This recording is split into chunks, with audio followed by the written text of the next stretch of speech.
بسم اللہ الرحمن الرحیم ایاک نعبد و ایاک نستعین۔ میرے پاکستانیوں، میں یہ جو آج آپ سے بات کر رہا ہوں اس لیے کہ میں نے آج نریندر مودی کی سوشل میڈیا پہ سٹیٹمنٹ دیکھی کہ اس نے کہا پاکستان کی تو بات ہی نہ کرو، ہم تو اب امریکہ کے ساتھ یعنی ہمارا پارٹنر اب امریکہ ہے، فیوچر ہماری ہے اس پارٹنرشپ میں ہے، تو پاکستان کی تو بات ہی نہ کرو، پاکستان تو اپنے بوجھ کے اندر ہی ختم ہو رہا ہے۔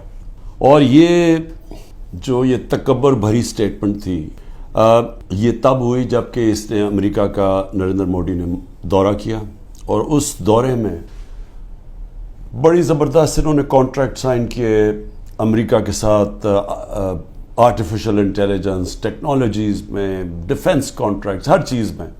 اور اس کے بعد ظاہر ہے ایک فیلنگ آ گئی ہے تکبر کی کہ ہم ایک سپر پاور کے پارٹنر بن گئے ہیں، اور پاکستان کدھر؟ اور پاکستان تو جس طرف جا رہا ہے اپنے بوجھ میں ڈوبتا جا رہا ہے۔ میں یہ آج اس لیے بات کر رہا ہوں کہ میں وہ پاکستانی ہوں جس نے باہر کمائی کی اپنے 20-25 سال، سب کچھ بیچ کے آج پاکستان ہے، کوئی میرا پیسہ ملک سے باہر نہیں پڑا، سارا پیسہ میرے نام پہ ہے، جو بھی ہے کوئی چیز چھپائی نہیں ہے، کوئی بے نامی نہیں ہے، میرا جینا مرنا پاکستان میں۔ اور مجھے افسوس یہ ہے کہ آج وہ لوگ اوپر بیٹھ گئے ہیں اور بٹھائے گئے ہیں ایک تکبر میں، ایک آدمی نے جس نے سمجھا کہ وہ اتنی طاقت ہے اس کے پاس کہ وہ جو مرضی کر دے، اور قوم بھیڑ بکریاں ہیں، وہ جو چوروں کے بھی اوپر لا کے بٹھا دے تو قوم بھیڑ بکریوں کی طرح بس اس کے فرمان مانیں گی۔ وہ لوگوں کو اوپر بٹھا دیا ہے جن کی دولت ملک سے باہر پڑی ہے، جن کے پیسے، جن کی بزنسز، اور بزنس کیا ہے؟ ریل اسٹیٹ، یعنی یہاں سے پیسہ دیا، وہاں سے زمین، گھر بار، ریل اسٹیٹ خرید لی، اور بس یہ بزنس ہے، اس کی رینٹ کے اوپر رہے، یہ ان کی بزنسز ہیں۔ اور یہاں کا سارا پیسہ چوری ہر 30 سال سے چوری کر رہے ہیں۔ ہدیبہ پیپر مل میں جب پہلی چیز سامنے آئی تھی، جب اسحاق ڈار نے خود کہا کہ میں منی لانڈرنگ کرتا ہوں، 164 کا بیان لکھوایا کہ میں ان کے پیسے باہر بھیجتا ہوں، اور پھر جو پیسہ ادھر چاہیے ہو وہ پھر وہ ریمیٹنسز دکھا کے یہاں بلایا جاتا ہے فیک اکاؤنٹ سے۔ اور وہاں کوئی قاضی فیملی تھی جس کے اوپر BBC کی بھی ڈاکیومنٹ بنی، اخباروں میں بھی آیا۔ تو یہ 30 سال سے یہ پیسہ باہر بھجوا رہے ہیں، اور یہ آج محب وطن پاکستانی ہیں، اور عمران خان اور اس کے سارے لوگ ہمیں غدار ثابت کرنے کی کوشش کی جا رہی ہے۔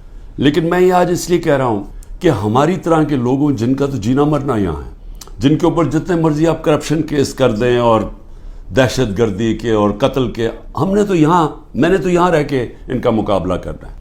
وہ لوگ جو ہر باری باہر بھاگ جاتے تھے، جب موقع ملتا تھا پاور سے باہر ہاتھ جوڑ کے تو باہر بھاگ جاتے تھے، اور پھر ڈیل NRO کر کے واپس آ جاتے تھے۔ تو وہ لوگ آج اس ملک کے فیصلے کر رہے ہیں اور اوپر بیٹھے ہوئے ہیں، اور اسٹیبلشمنٹ ان کے ساتھ کھڑی ہوئی ہے۔ اور پھر اسٹیبلشمنٹ حیران ہوتی ہے کہ کیوں سوشل میڈیا پہ ہمارے پر یہ تنقید آ رہی ہے، اور جو تنقید کرتا ہے وہ غدار ہے، کہ یہ نہیں سمجھ آ رہی کہ کیا لوگ بیوقوف ہیں، لوگ 30 سال سے لوگوں کو نہیں دیکھ رہے۔ اب یہ سوچیں کہ یہ پھر سارے باہر چلے گئے ہیں، ملک سے باہر ان کی میٹنگز ہوتی ہیں، عیدیں باہر ہوتی ہیں، بچے باہر ہیں، علاج ان کا باہر ہے، اور یہ ہے محب وطن پاکستانی۔ تو مجھے تکلیف اس لیے ہے کہ بحیثیت پاکستانی مجھے بڑی تکلیف ہوئی کہ ان کی سٹیٹمنٹ، جوائنٹ سٹیٹمنٹ آئی امریکہ کی اور ہندوستان کی، کہ پاکستان کا بس اب صرف ایک رہ گیا ہے کہ دہشت گرد ہے، بس یہ ہمیں وہاں لا کے کھڑا کر دیا ہے کہ وہ جو کشمیر میں ہو رہا ہے، یہ کشمیر میں یہ نہیں کوئی بیچارے وہ 100 سال سے اپنی آزادی چاہ رہے ہیں، ان کی جد و جہد ہے آزادی کی، وہ ایک فریڈم سٹرگل ہے، وہ اس کو ایسے نہیں کہہ رہے ہیں۔ یہ جی پاکستان وہاں دہشت گردی کروا رہا ہے، کراس بارڈر ٹیررزم، وہاں سٹیٹمنٹ دے دیا انہوں نے۔ پھر وہی جو گروپس ہیں کہ پاکستان میں وہ فلانا لشکر ہے اور یہ ہے اور وہ ہے، تو پاکستان کو تو وہاں کھڑا کر دیا، اور پھر کہا کہ آپ یہ ختم کریں، حکم دیا ہمیں کہ آپ ختم کریں۔ اور میں آپ کو یقین دلاتا ہوں کہ اس حکومت سے کوئی سٹیٹمنٹ نہیں آئے گی اس کے خلاف، کبھی پرائم منسٹر کے منہ سے کچھ نہیں نکلے گا، کبھی وہ جو باہر بیٹھا ہوا ہے لندن میں سزائے یافتہ وہ کبھی بولے گا نہیں، زرداری کبھی نہیں بولے گا، کیونکہ ان کے اربوں ڈالر ملک سے باہر پڑے ہیں، اربوں روپیہ ان کا باہر پڑا ہے، اور ان کو سب کو پتہ ہے ان کا پیسہ باہر پڑا ہے۔ جب آپ کا وہ جب بھی چاہیں ان کے قانون ہے، وہ سارے ان کی ایجنسیز پتہ چلوا لیتی ہیں کہ کس کا کیا پیسہ پڑا ہے۔ اور یہ جب جواب نہیں دیتے اور یہ سمجھتے ہیں کہ ہم جناب ان کے جب جوتے وغیرہ پالش کریں گے تو وہ ہمارے سے بڑے اچھے ہو جائیں گے.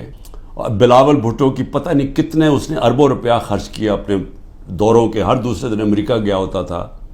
انہوں نے بھی بڑی خدمت کی ہے, سب وہاں ان کو خوش آمد کرنے میں آگے آگے تھے.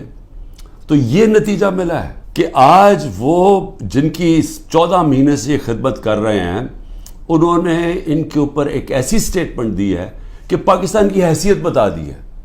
ہندوستان ہے اگلا, آپ نے ہندوستان کے اگر اسی طرح ان کے چیلے بن کے رہنا تو ٹھیک ہے, نہیں تو آپ کی کوئی حیثیت نہیں ہے. اصل میں اس کا یہ مفہوم نکلا ہے. مجھے کیوں تکلیف ہے اس کی؟ کیونکہ میں سمجھتا ہوں کہ یہ ہمارا جو ملک تھا یہ جس تیزی سے اوپر جا رہا تھا, آپ 60 کی دہائی میں ذرا دیکھیں پاکستان کیسے تیزی سے اوپر جا رہا تھا. ہم جب اسٹوڈنٹس تھے پاکستان میں, اسکول میں پڑھتے تھے, تو ایک کانفیڈنس تھا. میں جب 70 کی دہائی میں کرکٹ کھیلنے گیا ہندوستان, تو وہ ہمیں اور طرح دیکھتے تھے, ان کو پاکستان کمپلیکس تھا, ہم ہر طرح آگے تھے ان سے.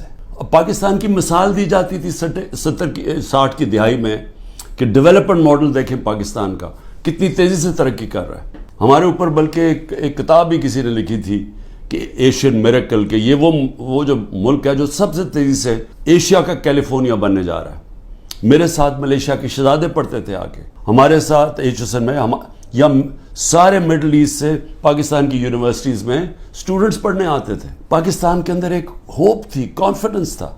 70 کی دہائی میں جیسا میں ہندوستان گئے تو وہاں میں اور طرح دیکھتے تھے. 80 کی دہائی میں بھی ہم جب میچ کھیلنے جاتے تھے تو جب واپس آتے تھے پاکستان تو لگتا تھا کہ غریب ملک سے امیر ملک میں آ گئے ہیں. میں 80 کی دہائی کی بات کروں, یہ زیادہ دیر کی بات نہیں ہے. جب سے یہ دو خاندان آئے ہیں 90 کی دہائی سے ہم پیچھے رہنا شروع ہوئے. یہ پیسہ بنانا شروع ہو گئے, ملک پیچھے جانا شروع ہو گیا. اور پہلے ہندوستان ہمارے سے آگے نکلا 90 کی دہائی میں, اور اس کے بعد بنگلہ دیش آگے نکل گیا. جس بنگلہ دیش کو ہم کہتے تھے ایسٹ پاکستان, بوجھ ہے ہمارے اوپر, ہم امیر ہیں, وہ غریب ملک ہیں, وہاں سائیکلون آتا ہے تو ہمارے اوپر ہمیں ان کے پیسے دینے پڑتے ہیں. یہ میں اپنے کانوں سے باتیں سنی ہوئی ہیں. بنگلہ دیش بھی آگے نکل گیا. اور آج یہ حالات ہیں پاکستان کے کہ مجھے افسوس سے کہنا پڑتا ہے کہ ہر دنیا کے جو نیچے وہ ملک جو ایک وقت پہ پاکستان کو دیکھا کرتے تھے ماڈل آف ڈیولپمنٹ, ہم سب سے نیچے اب جا رہے ہیں تیزی سے. اور سب سے جو افسوسناک بات مجھے کیا لگتی ہے, مجھے یہ آگے جو خوف آ رہا ہے کہ اگر ہم نے ابھی اپنا راستہ نہ بدلا